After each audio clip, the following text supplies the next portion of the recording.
I can still see it in my mind like a photograph. The moment everything shifted. The air in the office was heavy with the smell of burnt coffee and printer toner. The hum of fluorescent lights above mixing with the faint echo of forklifts outside. I was leaning over my desk, reviewing the weekly logistics schedule, when my boss, Daniel Carter, stepped into my office without knocking. He had that thin smile he used when he wanted to remind people who was in charge. "Alice," he said slowly, like he was testing the word, "you'll regret it if you go against me." It wasn't the first time he'd tried intimidation, but this time there was something sharper in his voice, something final. I didn't flinch. I just nodded once. Understood. What I didn't say, what I kept behind a calm face, was that he'd already made a mistake big enough to bury him. I'd been at Carter Logistics for nearly 9 years. I started in scheduling, but over time I became the unofficial problem solver, the one who caught mistakes before they became disasters. In an industry where a late shipment could mean millions lost, that mattered. But Daniel never cared about that. He was more interested in corner offices, big contracts, and making sure every success had his name on it. People like me were there to make him look competent. That's why I noticed the email he didn't. It was a simple lease renewal notice for our largest distribution warehouse. The subject line was dull. Action required. Renewal deadline. I knew the building, 120,000 square feet of prime industrial space right off the highway, the hub for over 60% of our shipments. The renewal date was in 3 weeks. If it lapsed, the property could be leased to someone else immediately. Daniel had forwarded the email to operations with a note. "Handle this." Operations, of course, assumed he meant it was already handled, and that's how things got lost.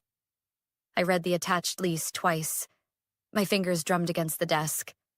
If someone else secured that lease, Carter Logistics couldn't operate in the region without massive delays.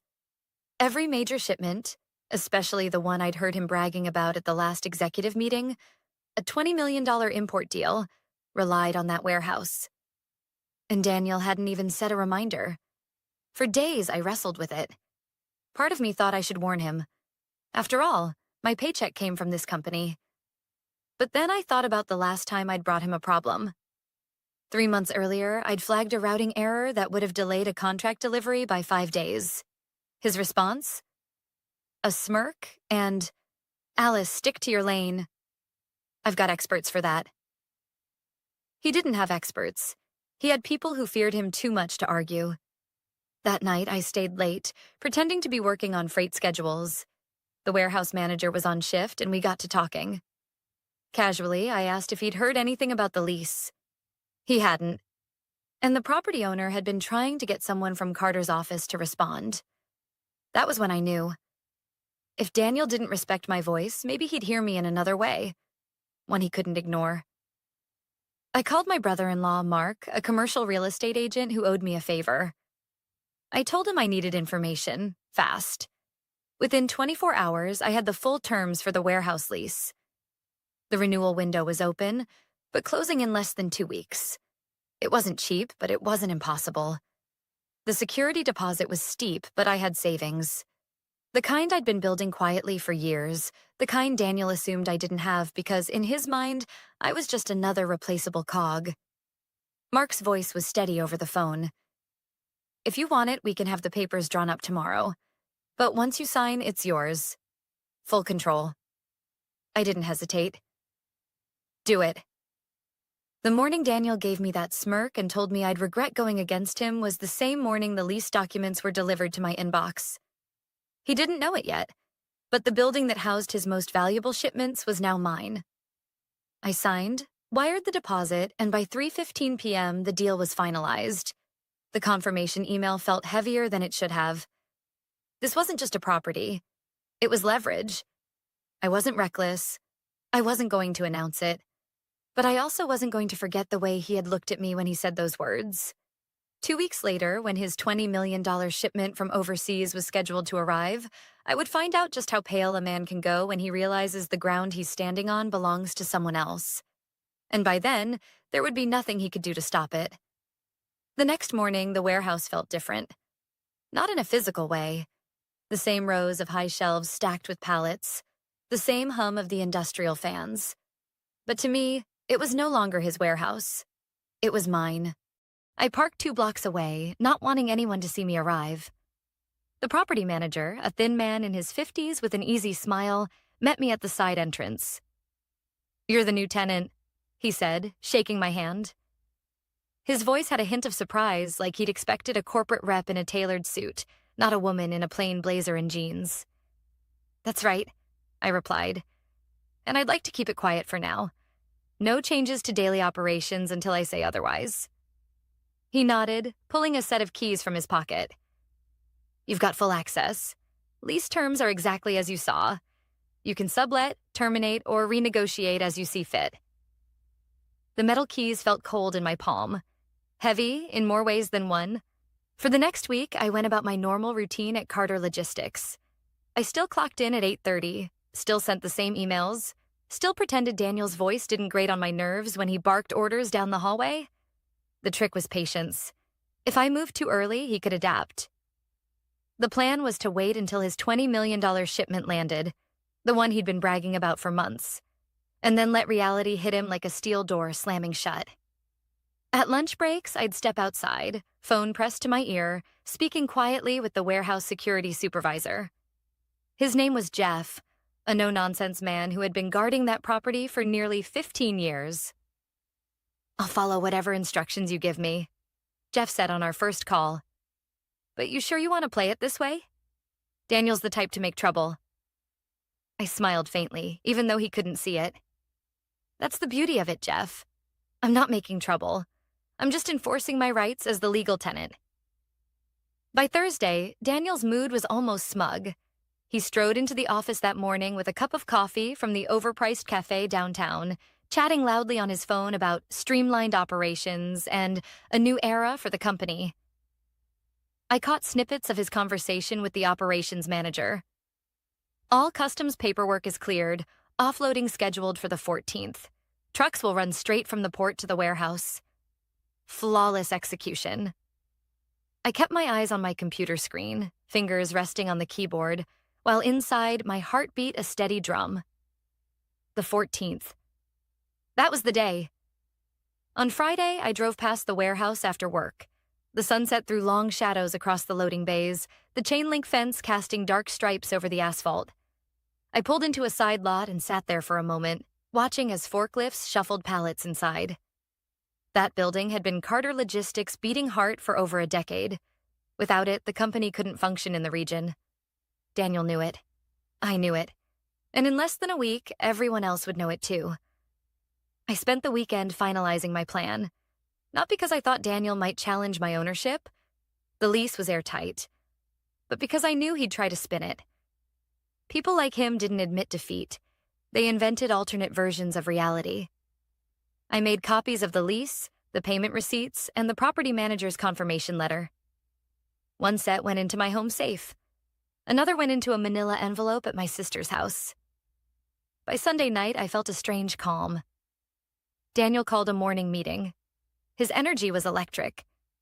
He paced the front of the conference room, tossing numbers onto the whiteboard like confetti. "This shipment," he said, tapping the board with the marker, "is going to double our quarterly profits. This is the big one, people. Every truck, every driver, every warehouse hand, all hands on deck." There was applause. A couple of the managers exchanged grins. I kept mine small, careful, just enough to look like I was part of the enthusiasm. Inside, I was counting down hours. That afternoon, Jeff called me. "Just so you know," he said, "Daniel sent a junior manager over here today to walk through the warehouse. I told him access was restricted without your written authorization." I could almost hear the pause in Daniel's day when that message got back to him. But he wouldn't panic yet. Not until the trucks rolled up and he couldn't get inside. "Good," I told Jeff. "Hold your ground." The office was buzzing. Schedules printed, driver assignments posted, everyone preparing for the massive offload. Daniel was in rare form, shaking hands, slapping backs, telling anyone who'd listen about decisive leadership. I kept my head down, double-checking invoices in the system I knew he wouldn't be able to process by tomorrow afternoon. That night, I didn't sleep much. I lay in bed staring at the ceiling, running through every possible reaction Daniel might have. Denial, rage, bargaining. What I didn't imagine was him walking away quietly. That wasn't who he was. But tomorrow, when the trucks pulled in and Jeff met him at the gate, it wouldn't matter. The papers in my name would speak louder than anything he could say. The morning of the shipment, the air felt different. The sky was still pale with dawn, and the streets around the port were already alive with rumbling engines and the hiss of air brakes. I parked 2 blocks away from the warehouse again, sipping lukewarm coffee from a paper cup. My phone buzzed. It was Jeff, the warehouse security supervisor. "They're here," he said simply. By 8:30 a.m., the convoy of trucks had pulled into the access road, 20 of them, each carrying containers packed with goods worth more than I'd make in a lifetime. This was Daniel's crown jewel, the $20 million shipment he'd been bragging about for months. I could almost picture his face, smug and confident, walking up to the gate expecting it to swing open like it always had. But it didn't. From my spot down the street, I could see Jeff standing at the gatehouse, arms crossed, the morning sun glinting off his sunglasses. Daniel was in his tailored navy suit, phone in one hand, gesturing sharply with the other. I couldn't hear them, but I didn't need to. Jeff had told me exactly what he'd say if Daniel tried to get in without authorization. Access restricted. Property is under new tenancy. Please contact the leaseholder. Daniel's body language changed fast. The confident stride turned into a stiff stance, shoulders squared, jaw tight. He waved his phone toward Jeff, no doubt showing him some email or company ID. Jeff didn't move. He just shook his head slowly. At 8:47, my phone rang. The caller ID read, "Daniel Carter." I let it buzz twice before answering. "Alice," he barked, skipping any greeting. "Why is my shipment being blocked at the warehouse?" I kept my voice level. "It's not your warehouse." There was a pause, like he hadn't processed the words. "What the hell are you talking about?" "The lease wasn't renewed," I said evenly. "It became available. I secured it 2 weeks ago." His voice sharpened, almost a hiss. What? That's theft. It's perfectly legal." I cut in. "I'm the registered tenant. I have the paperwork and payment receipts to prove it. Security has been instructed to deny entry to unauthorized personnel." "You've lost your mind," he snapped. "You can't run a facility like that. You think you can hold my shipment hostage? I'll have you in court before lunch." I didn't raise my voice. "Then I suggest you speak to your lawyers before the goods spoil." By 9:15, the tension had spilled into the office. Phones were ringing nonstop, the operations manager pacing like a man on hot coals. Word traveled fast. The convoy was stuck at the gate, drivers on the clock, port schedules being thrown into chaos. I walked into the office like it was any other day, a folder tucked under my arm. People looked up as I passed, their conversations dropping mid-sentence. Daniel wasn't at his desk. He was still at the warehouse trying to force his way in. At 10 a.m., I emailed the board of directors. Subject line, urgent, warehouse leaseholder update. I kept it short, attaching a scanned copy of the signed lease, the payment confirmation, and a notarized statement from the property manager. The body of the email simply read, "For clarity, the warehouse in question is under my legal tenancy. All access decisions are in accordance with the signed lease agreement. I have informed Mr. Carter of this on multiple occasions. Please advise on next steps." I hit send, sat back in my chair, and let the silence hang. Around 11:30, Daniel stormed into the office. His tie was loosened, his face pale under the fluorescent lights. He slammed his door so hard the glass rattled. 2 minutes later, his assistant appeared at my desk. Her voice was low, urgent. "He wants you in his office. Now." I walked in without knocking. Daniel was standing behind his desk, both palms pressed into the surface. "You think you've won something here?" he said, his voice low and shaking. "You're playing with people's livelihoods." I said slowly, "I've taken control of a situation you neglected." If you'd read the renewal notice, we wouldn't be here. He pointed a finger at me. This isn't over. I will bury you for this. I met his eyes. You already tried burying me. This is me digging out. By mid-afternoon, the board had responded. A short, clipped email. We will review the situation. Please refrain from further escalation until counsel is consulted. But the damage was done. The shipment was stuck. The drivers were racking up fees. The company was bleeding money by the hour. And I knew Daniel. He wouldn't just be worried about the logistics. He'd be terrified about how this looked to the board. By sunrise the next day, the street outside the warehouse looked like a parking lot. Drivers leaned against bumpers, coffee steaming in the cold air, radios chattering about layovers and penalties. Jeff texted me a photo of the line. 18 rigs staged tight to the curb, 2 still circling the block. At 7:12 a.m., my phone rang. Unknown number.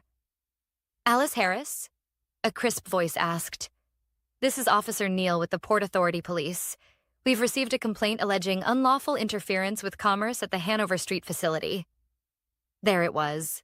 Daniel's influence, quick and sharp. I'm the tenant of record, I said. Lease executed 2 weeks ago, no interference. I'm controlling access to my property. We'll need to see documentation, he replied. Happy to show you, I said. I'll meet you at the gate in 20 minutes. I pulled on a plain black blazer and drove the same quiet route I'd been taking all week. The city felt muted.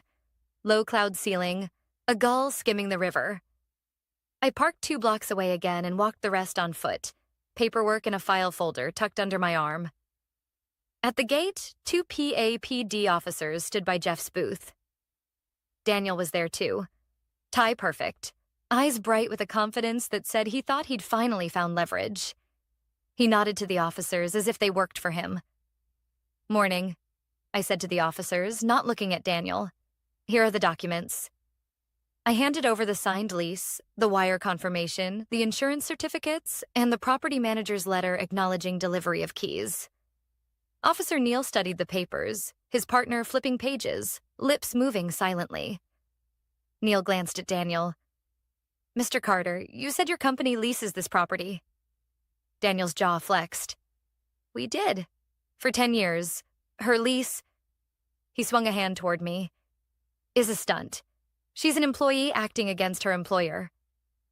Neal kept his eyes on the documents. That's a labor matter. We're here about property and access. He turned a page, then another. Everything appears in order, Ms. Harris. Daniel's voice dropped into a hiss he thought the officers couldn't hear. You realize you can't operate a warehouse, right? You don't have staff, certifications.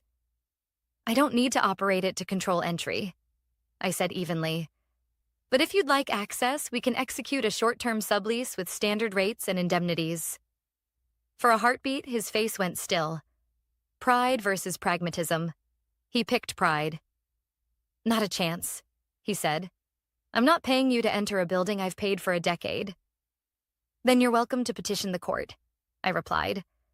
Until then, my security will follow my instructions. He turned away, phone already at his ear. Get legal, now. Jeff gave me the smallest nod, the kind you make when you know you're about to ride out a storm. By 10:05, the next front hit. A white SUV rolled up with city inspections stenciled on the door. 2 inspectors stepped out, one with a clipboard, the other with a small case. Complaint of safety deficiencies, the lead inspector said. We'll need to do a walkthrough. Daniel leaned in, smooth as oil. Thank you for coming. We've had concerns for months. I didn't bite. Of course, I said to the inspector. I'm the tenant. I'll accompany you. Jeff keyed us in. The warehouse smelled like dust and cold metal. We walked the perimeter, eyewash stations, emergency exits, sprinkler risers, while forklifts sat silent like sleeping animals. The inspector's flashlight beams skimmed caged ladders and exit signage. Exit sign bulb out by dock 3, he said to his partner. Click. Eyewash tag expired last quarter. Click. Spill kit needs replenishment. He looked at me. Minor issues. Correct today. Send photographic proof. No citation. I nodded. We'll fix them by noon. Outside, Daniel tried to read the inspector's face. He didn't find what he wanted. The SUV pulled away. I called a mobile safety vendor and had replacement bulbs, eye wash cartridges, and spill kits delivered within an hour. Jeff installed the bulb himself while I knelt on the concrete swapping the eye wash canister, fingers numb from the cold water. We took photos with timestamps and emailed them in. The inspector replied 2 minutes later. Received. No further action. At 11:31, a courier appeared at my gate with a thick envelope addressed to me. Carter Logistics, Inc. v. Alice Harris. Emergency motion for a temporary restraining order. Of course. I scanned quickly. The motion argued I'd misappropriated proprietary information, interfered with business relations, and acted in bad faith.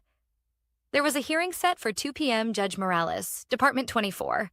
I texted my attorney, Priya, TRO at 2 p.m., sending PDFS now. Her reply came fast. On it. Meet me at the courthouse at 1:30. Bring originals. I sent Jeff a brief instruction. Keep drivers updated. Hand out bottled water from the pallet we'd bought. Keep the tone calm. And Jeff? I added. If anyone gets heated, call me first. He texted back a thumbs up and a photo of 2 drivers laughing over bad coffee. It soothed something tight in my chest. At 1:27, I walked into the courthouse with my folder pressed tight to my side. The hallway outside Department 24 was full of that particular tension you only feel in public buildings. People clutching papers, voices kept low by unspoken rules. Priya arrived in a navy suit and sneakers, efficient as always. Judge Morales is fair, she said. He'll want clean lines. Are you the tenant? Did you use company resources? Any evidence of bad faith? Lease, personal funds, off hours, I said, handing her the originals. I also offered a sublease this morning. He declined. Priya's eyebrow flicked up. Perfect. That goes to mitigation. Inside the courtroom, Daniel sat at counsel table with 2 lawyers I didn't recognize. He didn't look at me as we took our seats. The hearing was brisk. Daniel's counsel led with righteous urgency. $20 million shipment, irreplaceable timelines, an employee weaponizing a technicality. When it was Priya's turn, she spoke like she was threading a needle. Your Honor, Ms. Harris is the lawful tenant. She paid with personal funds. She has not disclosed proprietary information, and she offered a reasonable, industry-standard sublease this morning that would have allowed access while the parties negotiated. Carter Logistics declined. Judge Morales steepled his fingers. Mr. Carter, did your company renew the lease? Silence. His counsel answered instead. There was a misunderstanding. Did you renew it, yes or no? No, Your Honor. And did you decline the sublease offer? A beat. We did. The judge sighed. The court will not issue extraordinary relief to fix a problem of your own making. Motion denied without prejudice. He rapped his gavel lightly. Set a case management conference for next week. I strongly encourage the parties to resolve access via a temporary agreement. We filed out. In the hall, Daniel finally looked at me. The confidence was thinner now, stretched over something brittle. You think a denied motion means you've won? He said quietly. You don't know who you've picked a fight with. I kept my voice level. I didn't pick a fight. I signed a lease you ignored. I've given you 2 off-ramps. You chose neither. His jaw worked. You'll regret this. I almost smiled. You already said that. Back at the warehouse, late afternoon light slanted across the yard. Drivers shuffled, engines idled. I gathered the managers from the trucking company in a small semicircle. I spoke plainly. I will authorize unloading under a 72-hour temporary access agreement. Standard rates, liability on your carrier. My counsel will email documents in 30 minutes. You'll be paid by Carter Logistics.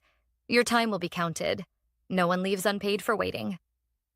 Men and women whose schedules lived and died on paper nodded. It wasn't victory. It was relief shaped like a plan. At 5:22, my email pinged. The board's chair. We saw the ruling. We need to talk tomorrow at 9 a.m. Bring your documentation. I closed my laptop and leaned against the cool metal of the gatehouse, the day's noise washing over me. Diesel, chatter, the slow clank of a chain. I should have felt triumphant. I didn't. I felt tired and awake and very aware of how many people had been dragged into a fight that could have been avoided by a single calendar reminder. I looked down the line of trucks and thought about the drivers, about Jeff changing a light bulb without being asked, about the inspector who'd chosen reason over theater, about Priya walking fast in sneakers because speed matters more than appearances. The email hit my inbox before the sun was up. Subject: Conduct investigation. Alice Harris. It was sent to all staff, not just executives, not just department heads, every single person with a Carter Logistics email address. I clicked it open. Daniel had written it himself. The language was cold, formal, and calculated. An employee of this company has engaged in actions detrimental to our operations, including interference with a critical shipment and misappropriation of business opportunities. While the matter is before legal review, please direct all questions to management. He hadn't needed to name me. He put it right there in the first paragraph. My name in bold. By 6:10, my phone was lighting up. Calls from coworkers, texts from people I hadn't spoken to in months. Some messages were sympathetic, others less so. What happened? Why would you do this? I knew this was coming. The smear. The attempt to make me look reckless, disloyal, dangerous. If he could turn enough people against me, the board might find it easier to cut me loose and make me the scapegoat. By the time I walked into the boardroom at 9, the temperature in the company felt different. The quiet nods I used to get in the hall had been replaced by sideways glances, whispered conversations that stopped when I passed. Richard Miller, the board chair, was already seated at the head of the table. He gestured for me to take the seat opposite him. Daniel was there, 2 chairs to my right, leaning back like he'd just finished telling the winning joke at a party. Ms. Harris, Richard began. You've seen the email. Yes, I said, my voice steady. We need to hear your account before we determine next steps. I placed a neatly organized folder on the table and slid it toward him. Every document you need is in there. Lease agreement, payment confirmation, insurance certificates, inspection clearance, and a copy of the sublease offer I made to Mr. Carter. It also includes the court's denial of his TRO request. Daniel smirked faintly, but Richard didn't look at him. He opened the folder, flipping through the pages. The other board members leaned in. You acted in a personal capacity? Richard asked. Yes, sir. Using personal funds on personal time.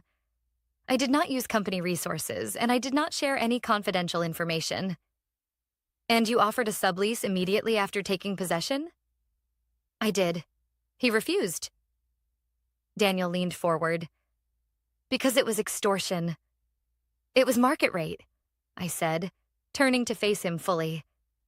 And it would have allowed the shipment to proceed on schedule. Richard raised a hand.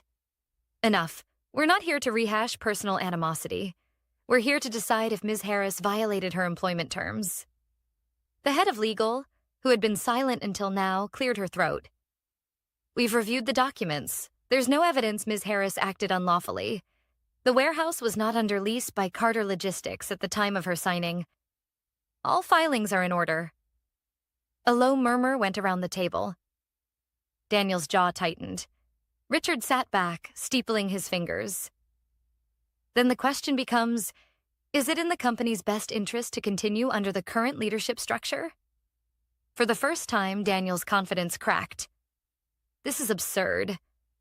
Mr. Carter, Richard said sharply, you neglected to renew a critical lease, jeopardized a major shipment, attempted to bypass the legal tenant, and circulated an internal memo naming her as a liability before this board reviewed the facts. Silence. Richard turned to me. Ms. Harris, the board recognizes your role in preventing further damage. We'd like to offer you a formal position overseeing property and compliance strategy. Direct report to the board. Would you accept? I nodded once. I would. on the condition that my name is cleared with the same visibility as it was accused. By noon, a second company-wide email went out. Subject: clarification regarding warehouse lease. It read, "Following review, the board confirms that Alice Harris acted lawfully, in a personal capacity, and with the intent to mitigate operational risk. She will be assuming the role of Director of Property and Compliance Strategy, reporting directly to the board. We thank her for her diligence and professionalism." The replies started almost instantly. "Congrats," from some. Didn't see that coming from others. The tone in the office shifted again. Daniel's departure wasn't dramatic. No shouting, no thrown objects. Just a closed-door meeting in the afternoon, followed by him walking out with a cardboard box, sunglasses on despite the cloudy sky. I didn't watch him go. I was in my new office, a modest space on the top floor, signing the final agreement for the temporary sublease so the drivers could unload the shipment. The warehouse gates swung open the next morning at 8 o'clock sharp. Jeff sent me a photo of the first container being rolled inside. A simple caption, "Back in business." A week later, Richard stopped by my office. He set down 2 coffees and leaned against the doorframe. "You handled yourself well," he said. "Better than some of us expected." I smiled faintly. I didn't set out to win. I just refused to lose on someone else's terms. He nodded. Sometimes that's all it takes to change the game. I never saw Daniel again. I heard he took a job with a smaller competitor out west. Maybe he learned from what happened. Maybe not. That wasn't my concern anymore. What mattered was that I had a seat at the table now. And not because someone gave it to me out of pity or politics, but because I earned it. The lesson? In business, people like Daniel count on silence. They count on you accepting the scraps you're given. But sometimes the smallest overlooked detail, a date on a lease, a clause in a contract, can be the lever that moves everything. And when you find that lever, you don't just hold it. You use it.